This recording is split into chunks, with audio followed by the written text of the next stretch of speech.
That's very true. Took one look right here and just melted. It's kind of nice when lights shine on you and I can't see anybody. That's what happens when you get in your 50s. I see all the faces of people from school many years ago, and you guys gotten old. I'd like to do a couple shout-outs before I start. They've given me 5 minutes, and I told Steve Bear, sure. Rick Garrettson. Rick Garrettson, I've known since 1974, is my best buddy, and I'm just glad he came out tonight to honor Larry Tom. Sorry, Tom, you were the real coach. I know. There's some stories about Tom that in today's market you couldn't be able to do anything. The cigarettes, remember, behind the Kwanzaa belts. But anyway, we're not going to talk about that. Where's Steve Kenlin? Where you at? O'Brien. But I knew Steve Kenlin. My hero when I was a freshman. Biggest stud I've ever seen at Cervant High School, played with a linebacker, and then went on to play for the USC Trojans.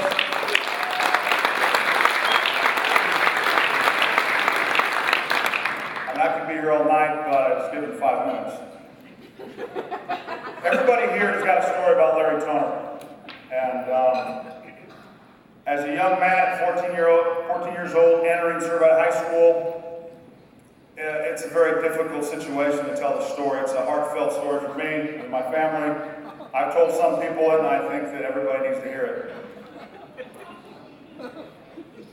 My first day at Cervant High School was the first day of football.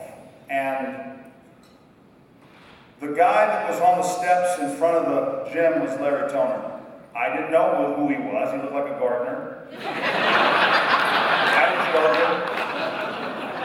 I didn't know he was a guy that could speak 4 languages. He's been to Europe. He's got all these stories. He was born in South Dakota in a coal mine somewhere.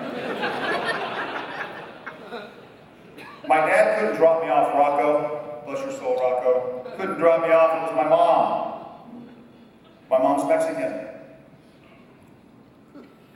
And at that time, when you're 14 years old and you look like me, it was really difficult. Because my mom brought me off in front, and Larry was there, and she said, "Mijo, ¿quieres tu lonche?" It's tough. I met Lawrence over here. He came up to me, and he asked me if I was going to go out for football, and I said, yes, I'm going to go out for football. I wasn't really impressed with him.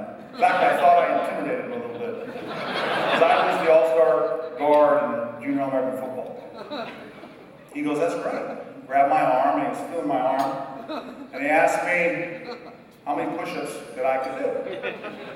I said, probably about 100. He goes, you can do 100 push-ups? I said, yeah, that's what I just said. I can do 100 push-ups. Flash forward. I was in the middle of the gym with about 60 football players. I was in a push-up position. I was on push-up 28. Larry Toner had his head on his back looking at me as I was going up and down, as probably a lot of you guys know. And he was screaming at me that I was a loser. I'm a liar. What is your teammates going to think of you? You can't tell the truth. You can't tell the truth. This was my first day at the school. I didn't even know it was an all-boys school. That's a true story. I was supposed to go to Catella High School. Somebody said, hey, you want to tell Frank they have a good football team at Cervant, you might want to go there. I went there. I went to a basketball game. They had cheerleaders from Rosary and Conley. No one said it was an all-boys school. This was my first day at school, our first day at Cervant. Larry lined up, Marcial, you can back me up on this, lined us all up in the gym. I'm 120 pounds with a big head. I look like a big old popsicle head. He lined us up, and what he did was, he got the 2 little jackhammers, and he went up and down. Jimenez! Maciel! Fuentes! You know, a lot of Mexicans in that school. So, I was looking at him, I said, go laugh. Tom kicked that butt. I don't look Mexican. Yo hablo español. Yo entiendo, pero I don't look Mexican, right? And at that time, at 14, I didn't really want to be Mexican. And when I was in that gym, I did not want to be Mexican. So I said, my dad's Lebanese. Got the nose, little white pale skin. He came up to me, tried to crack my sternum. I looked him in the eye. He goes, Kalil. What kind of name is that? I lost my train of thought. I looked him straight in the eye, and I looked down at him with his pocked face and gross red hair. And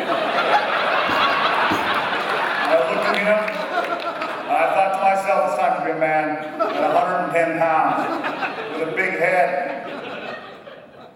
I told him, I'm a lesbian.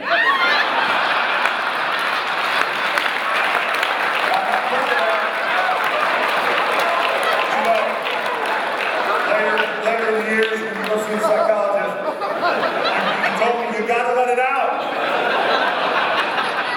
So he looked at me again, and you know how Coach Donor does his lips when he wants to laugh,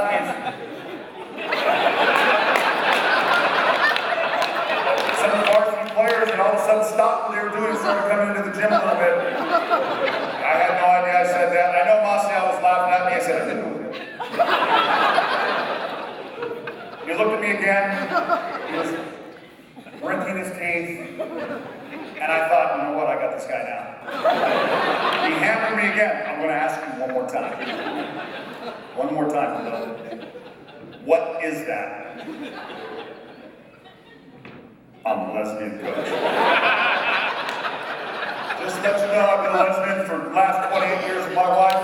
I'm a proud lesbian. I have 3 children. It's been a great ride, coach. Thank you for changing my sexuality. I appreciate it. That's a story that I have. I know a lot of you guys out there have your Toner stories, and we've gone over them, and everybody has one. And it's just amazing to me how many people really get this guy. And by looking at everybody that's here tonight, it really shows a lot of love for the old man, as I would say. I've known him now for over 38 years. One of the favorite things I like to do is I'll come down to serve it, I'll call him up. Somebody's got to wake him up in his room first. He'll answer the phone. Yeah, what do you want? What? It's our weekly lunch, coach. Exactly. Oh, yeah, okay, yeah. Come pick me up. Go down to Servite, makes me get out, pick him up. We go to the same restaurant, Marie Callender's. He won't go to the other one because they change cooks. So we go to Marie Callender's once a week. We sit at the same table. We have the same waiter. We eat the same food. And we finish with pie. And we talk a lot of stuff about a whole bunch of people. And it's a lot of fun. And the thing about Coach Toner, you know, when I drive home and I think about how lucky I am with my life and how it's turned out with my wonderful wife and my children and my friends here, it's just amazing to me. And it all started right there. And I told you it would make me cry. But it all started with Larry. He taught me. You know, the Mexican thing, what he was trying to teach me by beating me up every day, is you gotta be proud of who you are. You gotta be proud of what you do. And he does it in a way to make you feel that you made the right decision. He makes you make that decision. And that's what I'm really proud of about being his friend. You know, so when I drive home and I think about it, I think about Credo, I think about Toner, and I think about Surfer. And I'm thinking to myself, what a great foundation that we have in a man like Larry Toner, who was doing formation programs back in the 70s. Nobody even really knew what he was doing. And now all of a sudden, you guys fill the room up with him, and it's just an amazing, amazing feeling. And I'm just really blessed for you to be my friend. And I just love talking to you. I love your stories in Europe about when you were 16 and you were on a train, and you didn't know the language, and you were going to seminary, and you wanted to kick some English butt. That's all I remember you talking about. I mean, I thought it was the house of God. All you were worried about was, you went in there, and we had some Irish seminary, and we got those English, and I'm telling you right now, kick their butt.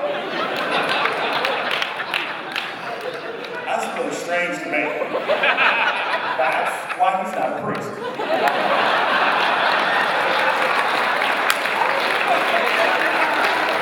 I know the story. The last thing I'm going to say is, because I only have 5 minutes. I mean, I know they got 38 years, Steve, give me a break. It's about a secret that he has. He has a secret. Believe it or not. I know his wife knows all the secrets, so she probably knows. But everybody wants to know, what is the deal with the 2 jackhammers? What is that? If you talk to anybody, hey, you have a story about what is that story? And it took me a lot of years to figure it out. I got a big head, so I got a lot of brains I can think. The thing about Coach Toner is, if he really wanted to hurt you, he wouldn't be hitting you in the chest. He would not. There's a sternum there. He'd hit you in the head. He'd beat you in the head. He's probably done that to several people, but we can't say that now because rules are different. But he would hit you in the head if he really wanted to hurt you. The reason why he hits you in the chest, because he wants to talk to your heart. He's talking about compassion. He wants you to have compassion. Up here, I want a car, I want a house, I need this, I gotta pick up Johnny, I'm late to this, I'm late to that. Can't talk up there. He wants to talk to you compassion. He wants to feel your heart. That's what he's about. He's all about compassion. He never asked for anything. As many years as I've known this man, he does not ask for anything. He's a true Servite. Servites don't ask for things. You know, people always ask me about Servite High School. Why don't they ask for money? What's the problem? They're not good at it. They're not good at it. You know what they're good at? They're good at doing. They're good at serving. They come out and serve people. You got servant administrators. They're out at La Palma Park feeding the poor. They're out there at somebody's house making sure some young lady that can't speak English can go to high school and graduate and go on to college. The administrators are worried about trying to get guys in financially so that they can go to school at Servite High School and someday stand up here and talk about this man or somebody else. That's what compassion is about. That's what we're doing tonight. We want to feel your heart. We want you to feel good about giving to the poor. We want you to feel good about helping a young man attain a Servite education and move on with his life, and somewhere down the line, feel really proud about that and bring others to it. That's what's so special about Servite High School. That's why we can succeed in bringing the most people in sign-ups and tests to go to Servite. With a school, I can still see my name etched in the locker room. That's what it's all about. And there's the foundation right there. And I just appreciate you all coming tonight and honoring this man, because I love Larry Toner. I'll say it again, I love Larry Toner. And I love this Toner family. And I'll tell you what, I'd like everybody to stand. First of all, I'd like to come up here, Coach Toner, please.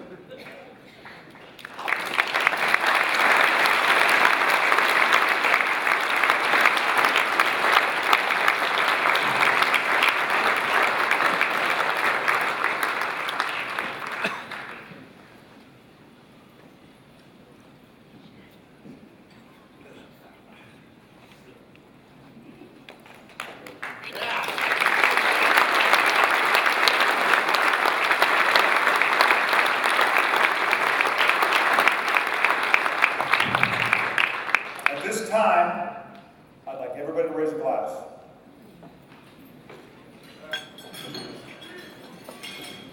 This is the toast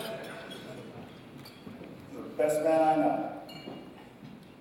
He's been a mentor, a teacher, a coach, a composer. Best of all, he's my best buddy.